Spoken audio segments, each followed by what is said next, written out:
When people think about billionaires, they usually picture intelligence, ambition, or extraordinary talent. But I wonder if that's actually the wrong place to look. In your view, what is the emotional discipline of billionaires, and why does it matter so much? Let us hear from our guest behavioral economist and wealth psychologist. That's a fascinating question, because I think we've romanticized intelligence while underestimating emotional control.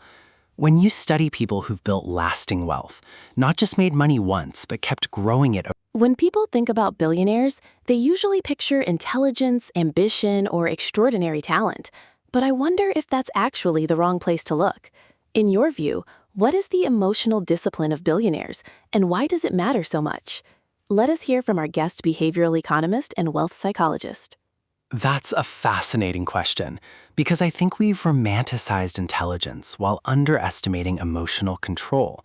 When you study people who've built lasting wealth, not just made money once, but kept growing it over decades, you notice something surprising. Their greatest advantage isn't IQ, it's emotional discipline. Think about the stock market during a crash. Most people don't lose money because they chose bad investments. They lose money because fear convinces them to abandon a good strategy at exactly the wrong moment. The investment wasn't the problem, their emotions were. Billionaires understand that markets, businesses, and life all move in cycles. They expect uncertainty instead of fearing it. That single mindset changes everything. Warren Buffett once said to be fearful when others are greedy and greedy when others are fearful. That's not really investment advice, it's emotional advice. He's describing the ability to stay rational while everyone else is being controlled by emotion. Our brains are wired for survival, not wealth. Neuroscience shows that uncertainty activates the brain's threat system. When prices fall or businesses struggle, your brain interprets it almost like physical danger.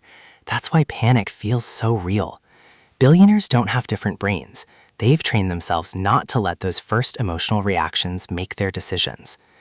I've noticed another pattern. Wealthy people are remarkably comfortable with delayed gratification. They don't need today's applause if it costs tomorrow's freedom. While many chase quick wins, they're quietly compounding skills, relationships, businesses, and investments.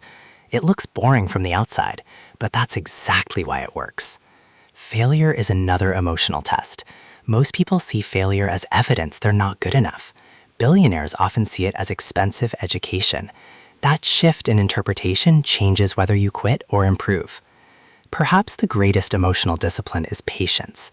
In today's world, we're rewarded for reacting instantly. Social media, news alerts, market headlines, they all encourage emotional decisions. Yet wealth is usually built by resisting that impulse. Sometimes the most profitable decision is simply doing nothing. I've come to believe that financial intelligence is really emotional intelligence applied to money. Your portfolio often reflects your psychology more than your knowledge. You can read every investing book ever written, but if fear controls your decisions or greed clouds your judgment, knowledge alone won't protect you. The irony is that emotional discipline isn't reserved for billionaires. It's a skill anyone can practice. Every time you choose logic over panic, patience over impulse, or long-term thinking over instant gratification, you're strengthening the same mental muscles that help create lasting wealth. Because in the end, fortunes aren't built by predicting every opportunity. They're built by mastering the person making the decisions. What stood out to me is that building wealth isn't just about learning better investing strategies, it's about becoming someone who can stick with them when emotions are pulling you in the opposite direction. If this conversation challenged the way you think about money, share it with someone who could benefit. Subscribe for more insights into the psychology of investing. And remember, the greatest investment you'll ever make is in mastering your own mind. Until next time, take care.